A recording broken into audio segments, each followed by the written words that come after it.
Muy buenos días, muy buenos días. Hoy nos toca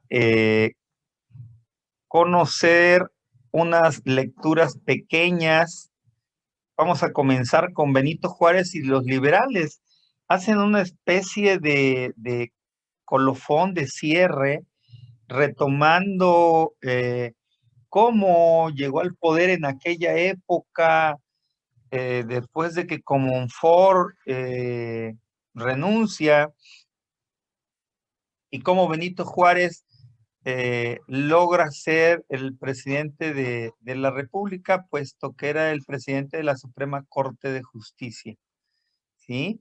Eh, en este caso, había muchas personas intelectuales que querían un cambio lento, otros que querían un cambio drástico y rápido. Dentro de los mismos liberales, muchos empezaron a pensar que la Constitución, la creación de la Constitución lograría ese cambio drástico, ¿sí?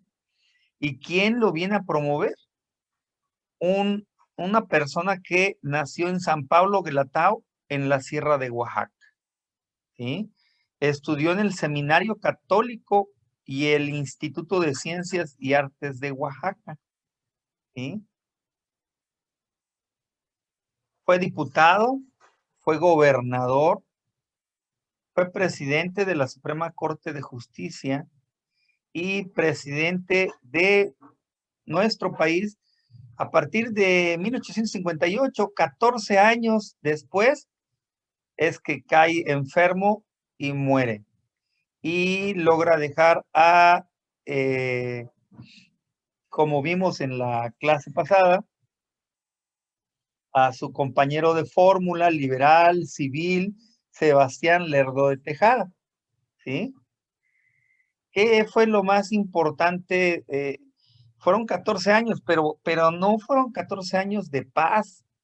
En esos 14 años que él luchó contra los mismos mexicanos, pero conservadores, pues luchó contra los conservadores, eh, organizó elecciones presidenciales, manejó la división de poderes, pidió en la Constitución que se respetara la libertad de expresión. Y algo que les dolió mucho a los conservadores, la separación de asuntos religiosos del gobierno, ¿sí? También tomó en cuenta que las escuelas, eh, en este caso, las escuelas de educación básica, eran importantes, porque por medio de ellas iban a lograr que el pueblo avanzara, el pueblo dejara eh, de pensar nada más en cosas religiosas. Separó precisamente lo público, en este caso lo religioso, de lo estatal, de lo federal, del gobierno, ¿no? Del Estado. Eh, Algo importante antes de esta página, de este tema de Benito Juárez y los liberales, es que gracias a lo que ellos hicieron en aquellas épocas, logró dejar un legado de libertad que todavía se siente en nuestros días. Por ejemplo, el respeto a la soberanía de las naciones. Benito Juárez tenía una frase: entre los individuos como entre las naciones, el respeto al derecho ajeno es la paz.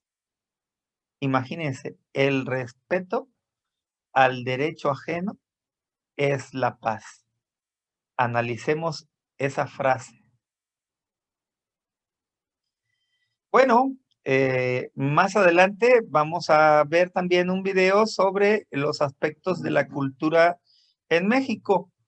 Aquí les voy a pedir que realicen este cuadro comparativo en donde se presentan la cultura en México que estuvo marcada, ya lo sabemos, lo hemos visto, ¿sí? Por guerras, intervenciones extranjeras, guerras internas, etcétera, ¿sí? Entonces, bueno, les voy a pedir que llenen las revistas y sus colaboradores. Aquí hay una revista con 6 colaboradores. Algo clásico, algo diferente es que en esa revista participaban tanto liberales como conservadores. En el estudio de la historia y de la geografía aparecen 7 personas. En la pintura 3, y fíjense que en la pintura se dicen que se volvieron hacia el nacionalismo de la época, ¿sí? Tomaron en cuenta las costumbres, el estilo paisajista mexicano. En la música, 2 autores básicamente mencionan a los creadores de la letra y de la música del himno nacional mexicano, ¿sí? De 1854. Y una escuela que es muy importante, que continuaba con el crecimiento de lo científico, ya no nada más iba a ser primaria y secundaria, sino que ya iba a haber un tipo de escuela que ustedes van a investigar y van a notar en este cuadro, ¿sí? Para terminar, tenemos las armas nacionales se han cubierto de gloria, ¿sí? Esta frase fue el comunicado que se le envió a Benito Juárez García por parte de este, de un general, no puedo decir de qué general, ¿verdad? Pero en temas para analizar y reflexionar, ¿por qué no puedo decirlo? Porque dice, une con líneas de colores según corresponda. Y aquí lanzo los 5 datos más importantes de la lectura y van a poder unirlos en la pantalla en Zoom, yo les voy a dar la palabra a 5 personas, ¿sí? La lectura la pueden volver a leer en la página 66-67, donde hay una imagen de la batalla de Puebla, precisamente. Chicos, yo espero que les atraiga los videos que se les buscaron y nos vemos a las 12:20, a los 20 minutos.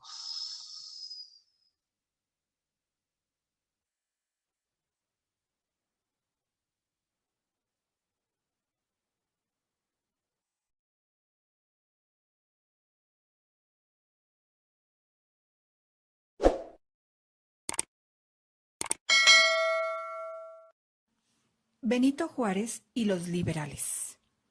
Con el triunfo de la Revolución de Ayutla, llegó al poder una nueva generación de liberales, casi todos civiles, es decir, no militares. El principal objetivo de este grupo era cambiar la forma de gobernar, pero tenían diferencias entre sí acerca de cómo hacerlo. Algunos consideraban que se debía cambiar lentamente para evitar una oposición violenta, pero otros creían en el cambio drástico y plantearon la creación de una nueva constitución.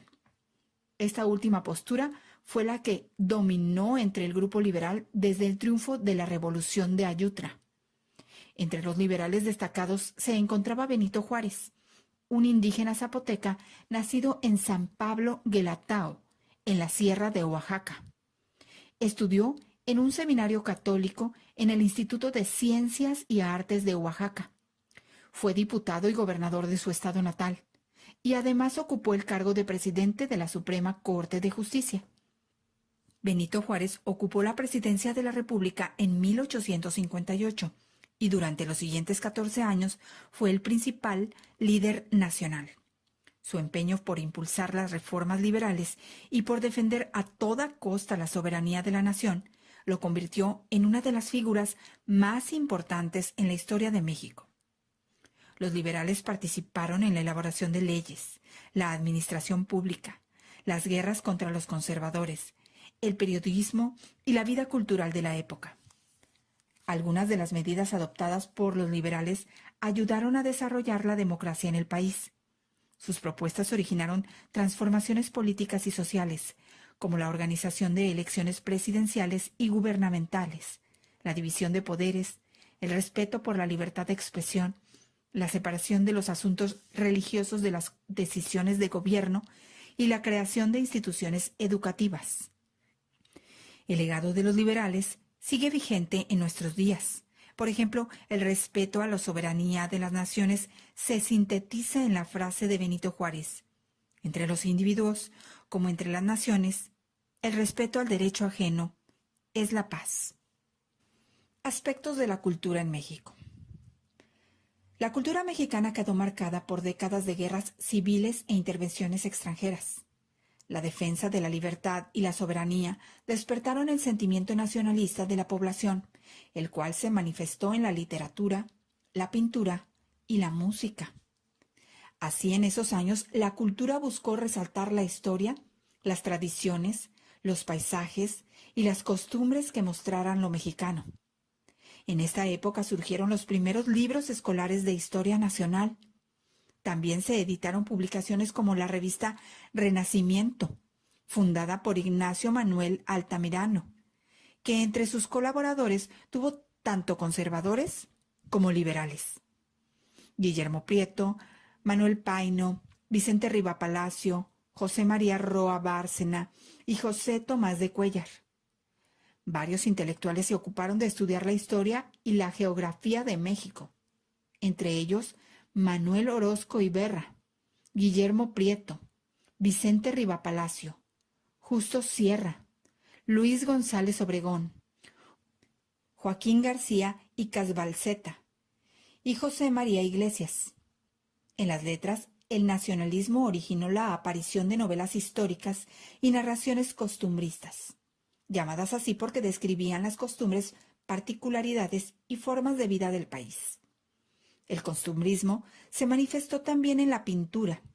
Algunos de sus representantes más destacados fueron Hermenegildo Bustos y José María Estrada.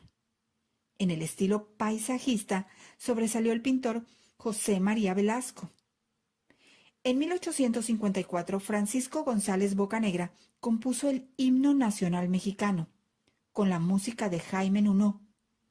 Esta obra es quizá la muestra más representativa del nacionalismo de la época. También se fundó la Sociedad Filarmónica en 1866.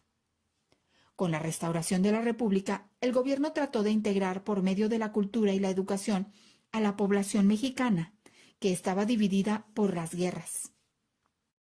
De esta forma, se fundaron instituciones como la Escuela Nacional Preparatoria, en las que se sustituyeron las explicaciones religiosas por las científicas. A partir del gobierno de Benito Juárez se puso más atención en la construcción de escuelas en el país. En esta época también se impulsó la investigación científica en disciplinas como la biología, la geología y la medicina. Tras los años de guerra, también se buscó recuperar los espacios de diversión y esparcimiento para la población. Durante el siglo XIX, en distintos lugares del país se construyeron teatros y espacios para espectáculos públicos. En la Ciudad de México destacaron los teatros Principal, Nacional e Iturbide. También se construyeron palenques para peleas de gallos y plazas para corridas de toros. Asimismo, durante el gobierno de Lerdo de Tejada, en 1873, se inauguró el ferrocarril de México-Veracruz para mejorar las comunicaciones y el crecimiento económico del país. Con ello se observaron cambios en el paisaje y en las actividades de la población. Un dato interesante. El himno nacional mexicano Fue compuesto en 1854. Han pasado muchas décadas desde entonces. Por eso algunas palabras te parecerán extrañas. Por ejemplo, osare proviene de la palabra osar, que significa atreverse. Blasones deriva de la palabra blasón, que se refiere a los escudos de armas de una familia o ciudad.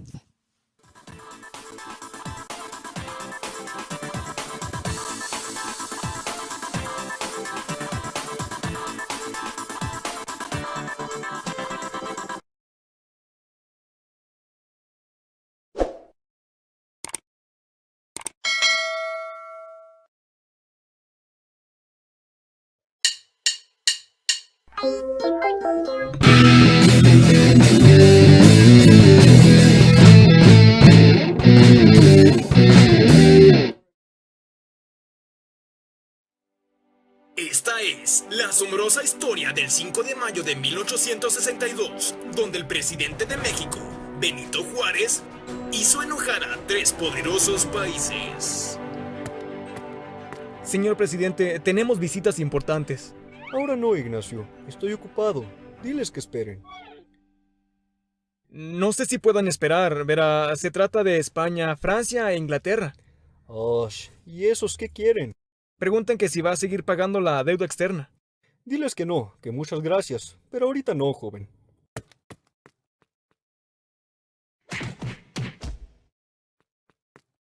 Dicen que prefieren verlo en este momento.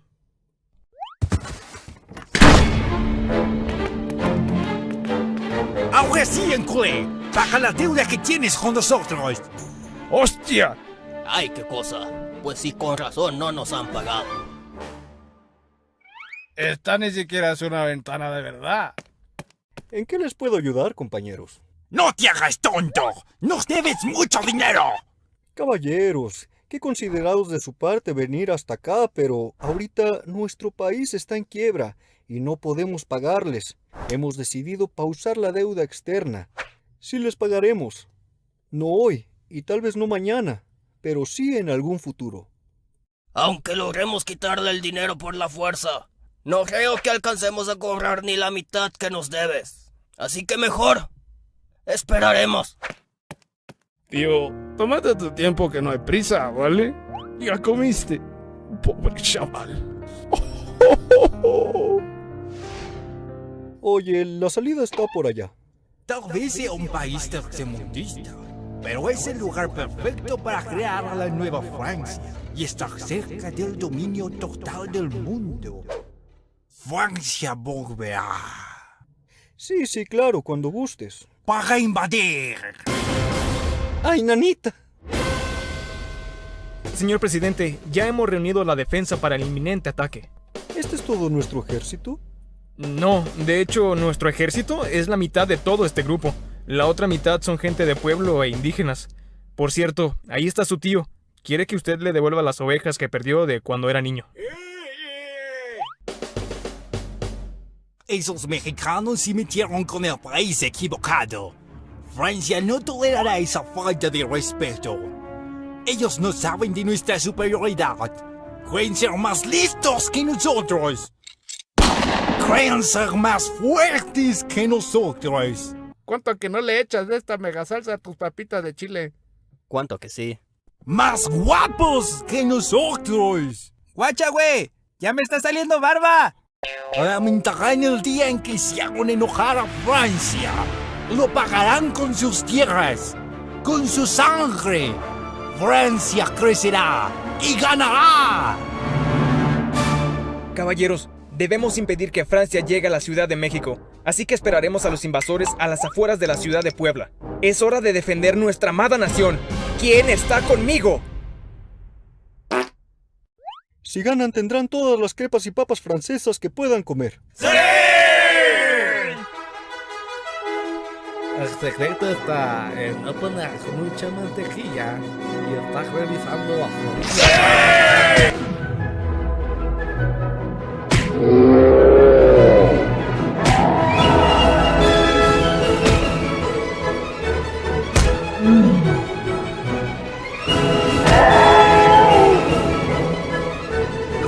¡Espera, espera! ¿Es de la salsa de la que pica o de la que no pica? Las salsas tienen un solo motivo, compadre. Picar hasta llorar.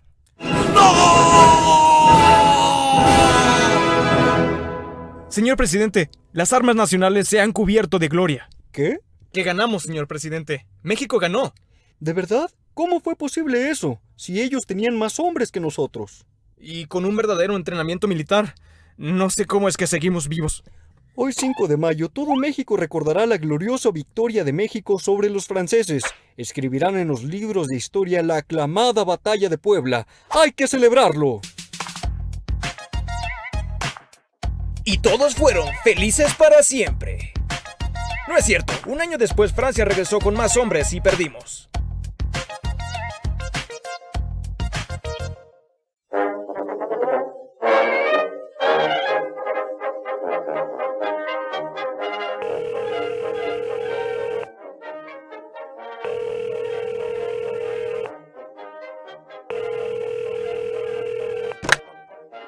Bueno, ¿Francia?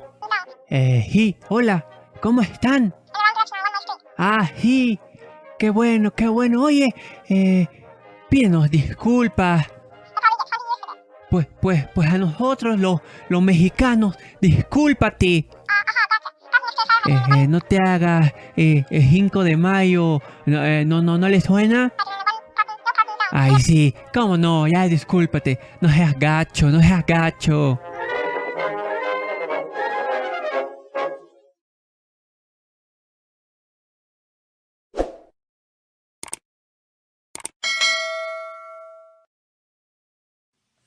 Las armas nacionales se han cubierto de gloria. Después de la batalla de Puebla del 5 de mayo de 1862, en la que el ejército mexicano derrotó a los batallones invasores de Francia, el general Ignacio Zaragoza, en un documento dirigido al presidente, afirmó: el ejército francés se ha batido con mucha bizarría, o sea, valor. Su general en jefe se ha portado con torpeza en el ataque.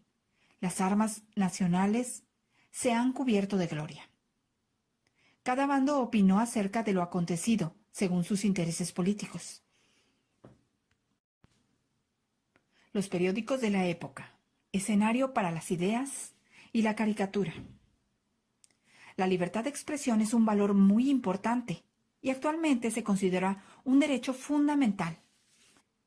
La conquista de este y otros derechos fue posible en gran medida a la generación de liberales que gobernó el país desde la Revolución de Ayutla. Durante el gobierno de Benito Juárez se logró garantizar la libertad de expresión, lo que permitió la fundación de nuevos periódicos que empleaban textos y caricaturas para formular críticas y expresar ideas. La prensa ejerció su libertad de escribir y publicar lo que quisiera. Debido a ello, muchos políticos, funcionarios y eclesiásticos fueron objeto de críticas, y hasta el mismo Juárez fue atacado en algunas publicaciones. Una de las disposiciones que tuvo gran importancia para la libertad de expresión es el decreto del gobierno sobre libertad de imprenta, emitido por Juárez y publicado en 1861, que determina lo siguiente: existe libertad de escribir y publicar textos sobre cualquier tema.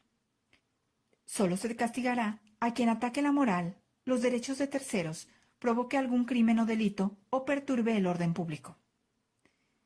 Se falta a la vida privada cuando se atribuya a un individuo algún vicio o delito sin bases o pruebas. A la moral cuando se defienda o aconseje algún vicio o delito. Se ataca el orden público cuando se aliente a los ciudadanos a no obedecer las leyes, a las autoridades legítimas o también a oponerse a ellas.